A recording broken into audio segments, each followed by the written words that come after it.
2016, a new TV show hit the digital airwaves and needed a podcast dedicated to chronicling its adventures. An elite team has been assembled for this task. Unfortunately, the world's listeners have not heard of this Wonder Twin duo.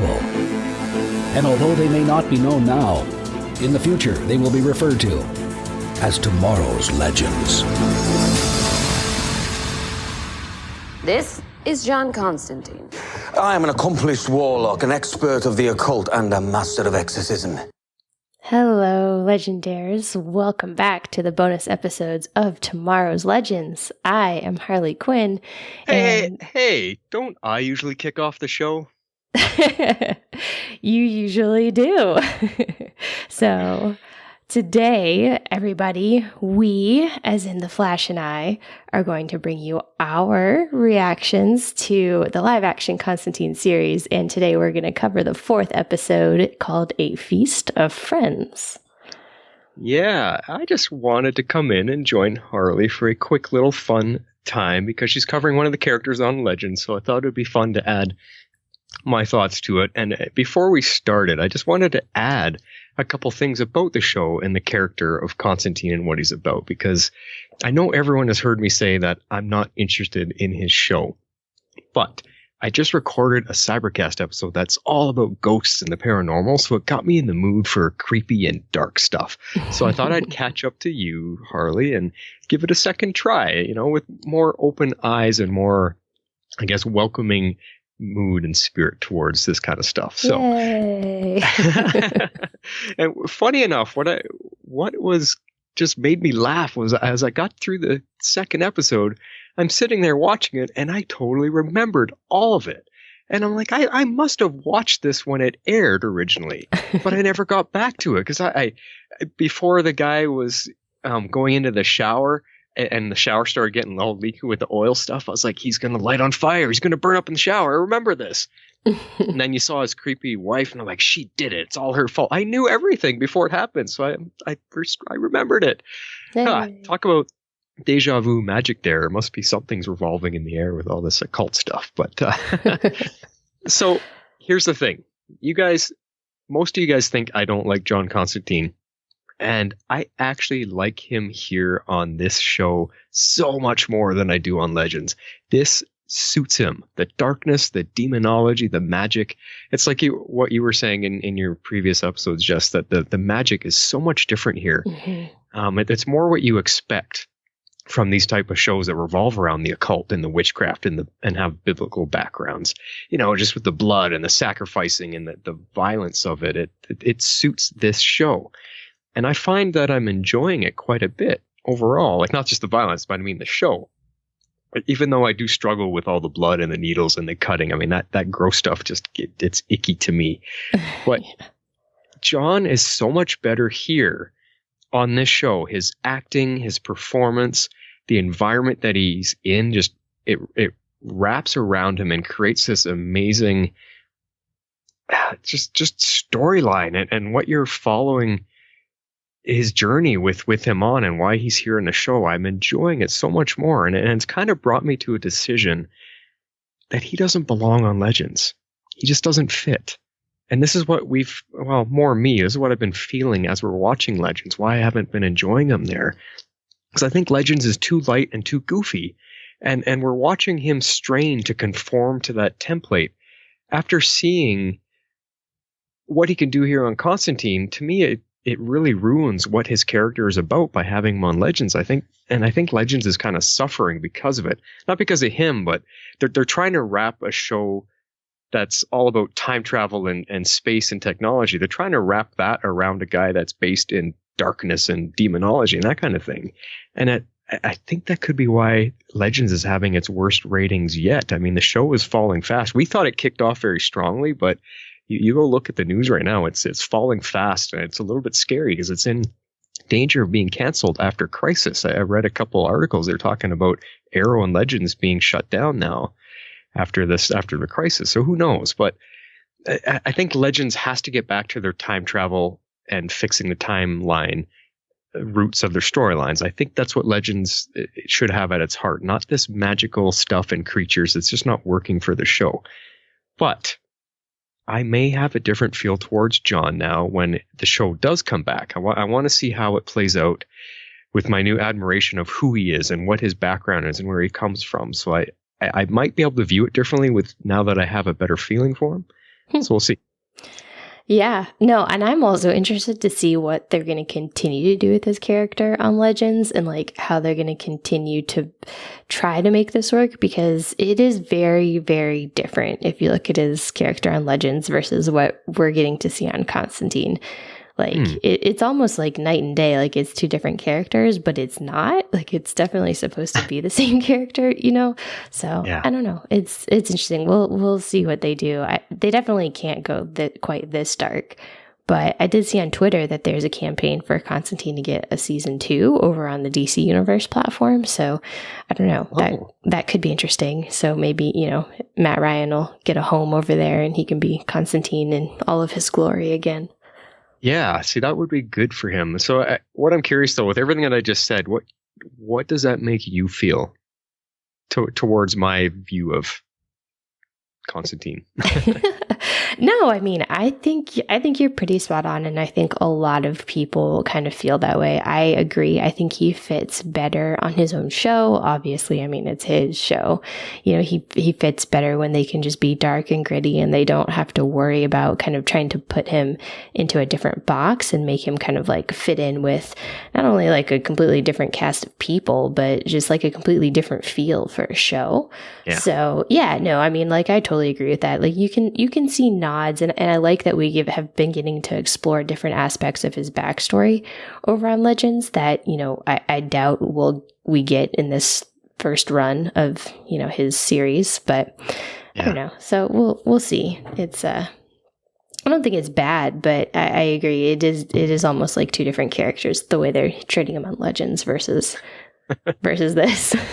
Yeah, that's a good way to put it. Yeah. I went and found everything. I've got his one season of Constantine. I've got the cartoon series, and then there was another TV episode or something, The Legend or something. I went and found everything I possibly could, so I'm going to end up going through all of it. Then, yeah, we'll bring it back again when we do our preseason Legends. We'll talk a little bit about that, I guess. But, yeah. Awesome. Let's get into this. This is your show. You're running it, so you take her away. I'm just here as your guest tonight. I know, but I was curious your thoughts. And it is, I'm not going to lie, it is nice to talk to someone again. It's a little bit different being by yourself, isn't it? It is. All right, well, on to this episode. So the first thing that kind of struck me, and this was purely timing, this was the second episode of TV I happened to watch today that featured killer bugs as an opener. What was the other one? The Blacklist. Oh, okay. So there was an recent episode of The Blacklist which features killer bugs, and so I was just like, whoa! It was kind of weird. It was a little bit like deja vu, but not really, because one is very grounded in reality, and the other show is clearly, you know, based on demonic things. So. Yeah, I was getting a very Mummy vibe, like with Brendan Fraser and stuff. I was like, wow, this is right out of The Mummy, and yeah. Yes, that's what it was, and I couldn't like put my finger on it. Yeah, that's exactly what I was feeling. So I don't know. Anyway, it just kind of struck me as odd that I watched 2 episodes with those kinds of things, and it just made me cringe the whole time. But so and I know we're going to keep coming back to Astra because that's like such a pivotal moment for him and kind of really solidifies who he is as a character. But I'm just keep wondering how many people, and we may have gotten the answer to this in this episode, but how many were there that night? Because I feel like every time we talk to someone new, they were also at Newcastle. Like, are you getting that feeling, or is it just me? Yeah, no, it sounds like there was definitely like they call it a seance or something, didn't they, this time? So it seems like there was more there. I'm wondering if somewhere down the line in this first season, we're going to start seeing flashbacks a lot more in depth of that night. I hope so. Because like you said, they've mentioned it, I think, every episode so far. And that is his history. That's his background story. It's pretty in depth. And what I'm enjoying about it is the more they go back to it, it gives him purpose. We're starting to understand why he's doing what he's doing. So it's a good backstory. It is. Yeah, no, it's a great backstory. And because they keep mentioning it, and obviously they're mentioning it on Legends, but they're not delving as far into it. So it will be nice to just get a little bit more on that as it kind of evolves. Mm-hmm. But on to this week's monster, or I guess more appropriately, demon of the week. I guess this thing turned out to be a hunger demon. It felt so odd to me. I was just sitting here going like, why is it eating everything? And then it started eating people. I was like, hold on a second. What is happening? Well, all he said was it's insatiable. It just overindulges and never stops eating. So I guess that's just its desire, or whatever it's been, stricken with for the depths throughout the depths of time. It's just wants to eat constantly, and I guess if they trap it within one body, it eats itself. So I guess. Oh man, that was crazy. I was like, well, that was kind of a new one. I don't feel like I'd seen before, but yeah, I've never heard of Hunger Demon either. Yeah, and like, can I just tell you that the acting was whoever had to play that one girl who is at the meat plant. She does that like super creepy like crab walk thing. Oh man. Oh my gosh. And we got a little bit of that in one of our Legends episodes, Daddy Darkest, with the girl that was playing like young Nora. She did something like really similar, or oh my gosh, it was just, I find that to be like one of the creepier things that they do on the demonic scale. It was right out of The Exorcist. I don't know if you saw that there was a re-released version of The Exorcist where they put back footage that was originally cut because it was too scary. And they have the girl, she gets, when she's possessed in the movie, she gets out of her bed and does that crab walk, but she goes down the stairs. Oh. And it's one of the creepiest things I've ever seen. So this, was creepy as hell just to watch it because she was coming towards them. Mm-hmm. Mm-hmm. Yeah. I know. Oh, it was so crazy. The only thing I didn't understand in this scene, like, so he was holding on to the bottle, and then did the bottle break, or did he drop it? I don't understand, like, what, because all of a sudden the demon was trying to go into it, and then it just, like, shattered. I think he dropped it because it looked like he was having trouble holding onto it. It was shaking so much, I think, because of the vibrations and the violence of all the bugs trying to fly into it. He was having trouble hanging on to it, and he just dropped it. Okay. And he broke, because then he say, oh, bollocks, or something like that. I think he just mishandled it because it was too out of control. Yeah. Okay. Yeah. Because I didn't quite catch on to that. I was like, I didn't know if maybe it wasn't strong enough, like the incantation or the spell or whatever it is he put on the bottle. I don't know. But yeah. Anyways. All right. So there is this scene with him, and I don't know if he was a shaman or what he was, where shaman, where they start hallucinating, which was pretty trippy until the dude starts like literally pulling his eyeball out of his face. I was like, oh my God, what am I watching? This is the stuff that I have trouble watching. It's just, especially eyeballs, anything to do with eyeballs. I had eye surgery a long time ago, and I'm so creeped out about it because I had an X-Acto knife and a fork basically come at my eye because they had to cut something out. Yeah, just gross. So anything with eyes just drives me crazy. And they did it so well. He just reaches into his eye with his fingers and basically plucks it out of his eye, out of his head. And then he does it to himself. Oh my God. I know. It was so gross. But like, those are the kind of things that were just, they're great within all of the episodes, because there's always something every episode that's like just so like cringeworthy, and I'm just like, oh, so cringeworthy. But I like it. I mean, it's definitely very different than what we normally get on Legends. That's for sure. Totally. Well, before I forget, one thing that I noticed about this show, it's so funny because I just released my newest episode where I talked about Lost over on Cybercast, and there's so many Lost actors.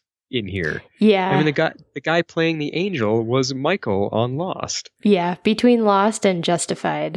Yeah, it's cool. I know. There's been a lot of Justified alums on this as well. I think until this episode, every episode had someone from Justified in it. Okay, see, I don't know that show, but that's funny. Yeah, they're just pulling everybody in, so it's kind of neat to see. Yeah, no, Justified's fantastic, and Neil McDonough is on Justified at one point. He plays a pretty dark villain. Is good, but connections everywhere. Oh, he does. It's a fantastic show if you ever get the chance. But all right, so I want to move on to Zed for a minute here. So we're still not getting tons and tons about her, but we're getting just little bits and pieces. So I like that. And we're getting just a little bit more understanding of her powers because Constantine, as he's experiencing them more, he's kind of trying to explain them more to her. So I guess he's explaining them to the audience, which is kind of nice. So what I thought was interesting about this week is that we got to see her powers used against her because she's pretty powerful on her own. So to me, it kind of makes sense that they've had to introduce kind of like a downside to her abilities. And they did sideline her quite a bit in this episode. But I just thought that was kind of like interesting that in the same way that her powers can be incredibly useful, they can also work against her at the same time. Yeah, it's kind of the way the guy grabbed her and almost like overexposed her to it or something, you know, she just got too over sensitized or something. Yeah, I kind of just put her down and out for the count. Yeah, it was kind of interesting to see that. Yeah, it was crazy because I think Constantine said at one point she was experiencing all the withdrawal symptoms because like when she touches him, she kind of like experiences, I guess, his addiction, but then she doesn't, but then she's just like withdrawing from it. So I don't know. I thought that was kind of an interesting way to put it. Yeah. And then to add to what you've been saying to her in your earlier episodes, I agree with everything that you've been saying, especially that I like her so much more than that first girl, Liv. You were talking about that in the first couple episodes. Because Liv, for me, was way too much like she was a CW version of Twilight. Like she was right off of there. I just, oh my God, she's such a Twilight actress. And she didn't suit the darkness of this show. Zed is so much better. She's a better character. She's got substance to her. She's got a story. She's useful. Plus, I find she expresses much more believably. She's very, very good in her acting. And she's got this accent. I love it. And I couldn't figure out what it was. So I had to look her up. And it turns out she's Mexican. She's got Mexican parents. But she was born in Arizona, so that's why there's this slight difference in the sound of her accent. But it's so cool; it's so unique. I'm really engaged with her. It's cool. Now that's interesting. So I didn't really pick up that she had like kind of a different accent. Well, I went to college in Arizona. Maybe that's why. Oh, yeah. Hey, there you go. Yeah, Mexican background. So, fascinating. I might have to listen to her a little bit more in the next episode and see if I pick up on it. So are you liking Chaz? I'm like super intrigued by him, and I'm kind of bummed that we're getting almost none of him so far.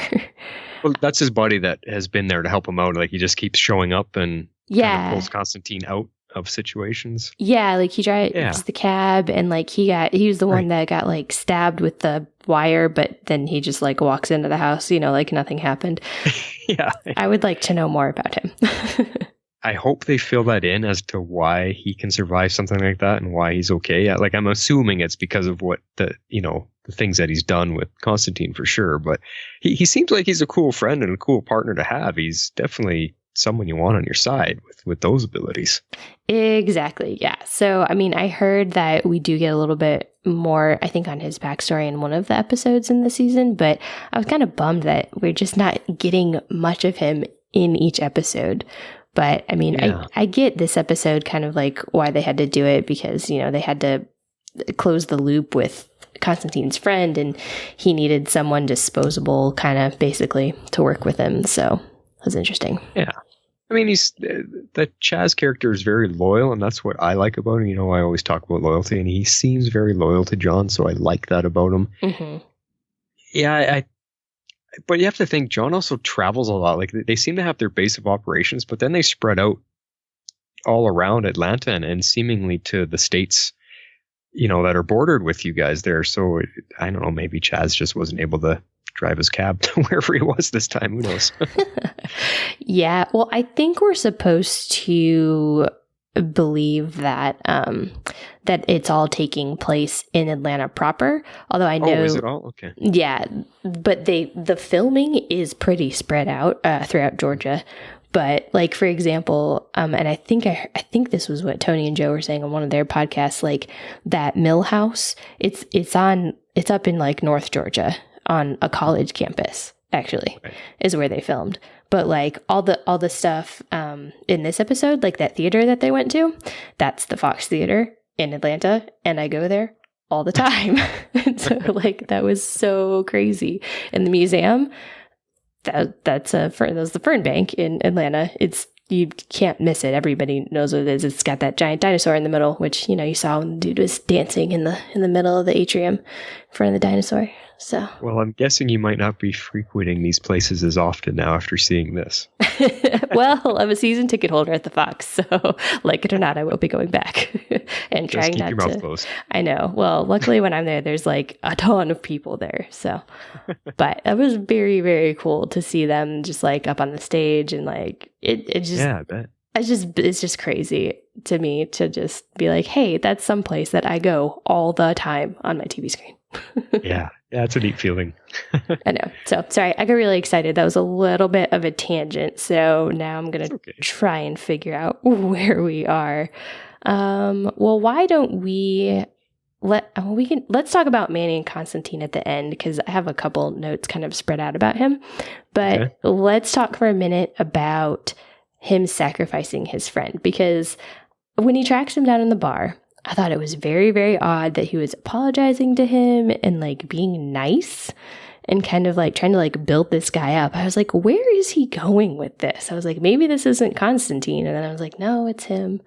So I couldn't quite figure it out. And then of course, when they get to the theater, you find out that he needs him to sacrifice himself basically, but he needed him to kind of like come around and come to terms with it and like do it himself. I kind of agree with Zed. I do think Constantine manipulated him into doing it, but he did technically give him a choice in the end.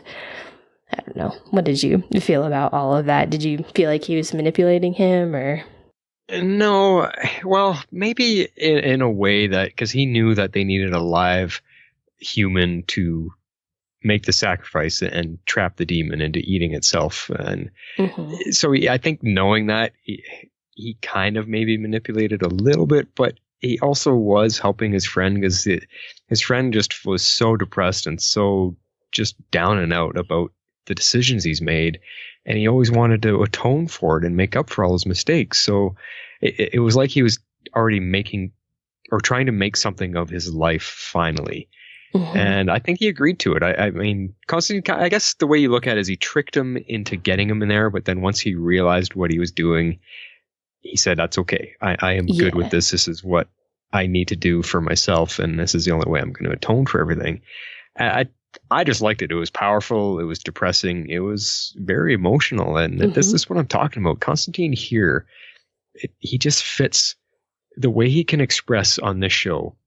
It suits the situation so much better than it does on Legends. This allows him to get into the emotions and the drama of what revolves around all of this stuff, this darkness and the sacrificing and everything that goes on. And you get the sense of feeling that he's very alone. He feels so alone because, as he's mentioned a couple times, anyone who's with me always dies. People around me die. So he doesn't want anybody around him because he loses those that are close to him. And that's what makes it so sad, but so powerful too. Yeah, nope, I agree. That was very well stated. I think I'm going to leave that there. All right, so the last thing is I'm going to bring up Manny again. So I kind of postulated in the last episode that he might be the angel of death. Now I definitely think he's the angel of death because he very conveniently appeared as, Gary was kind of on his last legs here. What do you think? Catch me up on my biblical background here. When you say angel of death, does that mean he only arrives to basically take people's souls that are dying, or is he there to help people die, or he helps cause death because they? What exactly is Angel of Death? I'm probably going to screw this up myself, but I'm calling him the Angel of Death because in the show they very clearly labeled him as an angel. However, I do not get a very angelic vibe from this guy at all. He actually seems quite sinister, and I noticed in I think it was the last episode where they visit their nursing home to talk to the man. And basically just before he dies, Manny appears and then the guy kind of passes away. So I don't know that he's necessarily like causing death, but it's just kind of like the Grim Reaper. I mean, I guess is another way to put it. He kind of appears as someone is dying, and kind of ushers them over into the next plane of existence. Right. So that's kind of how I'm viewing it. Well, and it's funny. I think it depends on your belief background and how religious kind of person you are. But I think the view of angels, they're not all white robed and fluffy white wings and we're here to love and spread joy. I don't think that's truly what angels are. If you really look into the story, the biblical stories and stuff, I mean, they're not like that. And I think another good movie series that really dives into angels and demons is Prophecy with Christopher Walken. Mm-hmm. If you go watch those, they really get into the whole angel versus demons and what happened with Satan and Lucifer, or I guess they're the same guy, but what happened to him and the fallen angels and the constant battle that's going on in a dimension that us as humans can't see. That the angels versus the demons and their constant battle over human souls and over the earth. There's battle angels, and there's like your angel of death, and there's angels that help people, and there's angels that don't help people. There's they all have different jobs per se, and they do different things. So to me, this is a very, I don't know what the word is. This is a very good rendition of an angel, I guess you could say, or an idea of an angel the way I think of them. Yeah. Instead of the white winged, white robes, halo over their head type of image that a lot of people have. Yeah, and I think like the reason that I have that image is definitely I was raised going to a church, and that's kind of the way that they paint angels. So you know what I mean? And so I mean I guess that's kind of why like I always feel like anytime you're thinking of someone who's an angel or angelic, you just automatically think of someone who's really good or like really kind or whatever. And I'm like, I definitely don't get that vibe off of this guy. So I like that there's different degrees, that you could be. Yeah, because they're like servants of God, and like I said, they all have different jobs. So if you really like this stuff, Harley, and anyone listening, go check out the Prophecy movie series. I think there's 4 of them now. Oh wow! And it just really dives into all that stuff, and it's fascinating. That is interesting. Well, maybe I'll have to check that out. Okay, so I have one final question about Manny and Constantine, and this happened earlier in the episode. Maybe midway through, there was a point. Oh, it was right when John was about to break the glass and like go into the museum. Him and Manny had this like little conversation, and he was just kind of like, "Are you sure you're ready to do this?" And it was because he already knew that he was going to sacrifice his friend, and he was talking about that, or is he hinting at something bigger? I feel like there's something bigger going on between the two of them and this rising darkness and all this stuff. Well, I think Manny being an angel, I think he knows what's coming. I think he's got a slight idea of the future, or he fully knows what's coming and he's just there to help it along its way. So I think he was checking with Constantine, if you go down this road, you're going to be sacrificing your friends. So I hope you realize that, and that's what he was checking in with him on. And I think anyway, that's kind of the feeling I got from that sequence. Yeah, I sort of felt like it was maybe alluding to something bigger too. So okay, could be. It's funny because you feel like you can't trust Manny fully, right? but he's an angel, and I don't know any angels that specifically go out to harm humans. They just might be a little more manipulating and conniving in the way they go about things, but that's kind of where I place him. He's not evil, he's not bad, he's just not the halo over the head type angel. Yeah, and I can totally get behind that. I get that. All right, well, that's all I've got on this episode. Do you have any other points you wanted to touch on or react to? No, that was it. It was a good episode. It really gave us more story about Constantine and, the background of what he's dealing with in regards to Astra. It's making me emotionally connected to him as the episodes go on. So it's good. Good. All right, well, then we'll just wrap this up right here.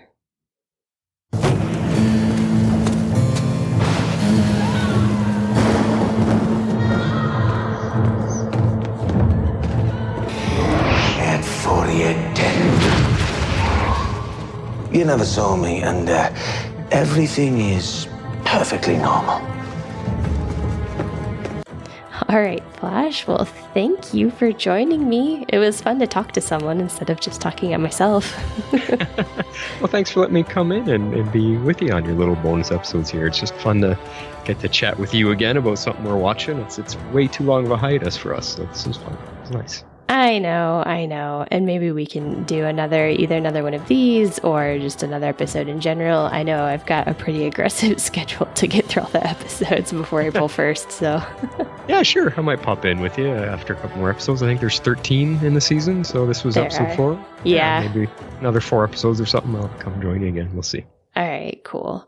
Well, once again, everyone, I'm just going to remind you that if you want a more detailed podcast, you can check out The Devil You Know, a Constantine podcast, and that is over on Golden Spiral Media. So, until next time, this is Harley Quinn, and I'm out. And this is The Flash, signing off for now. Tomorrow's Legends is not affiliated with CBS, Warner Brothers, or the CW. We're a fan-made podcast for entertainment purposes only and are part of the Cybercast Network.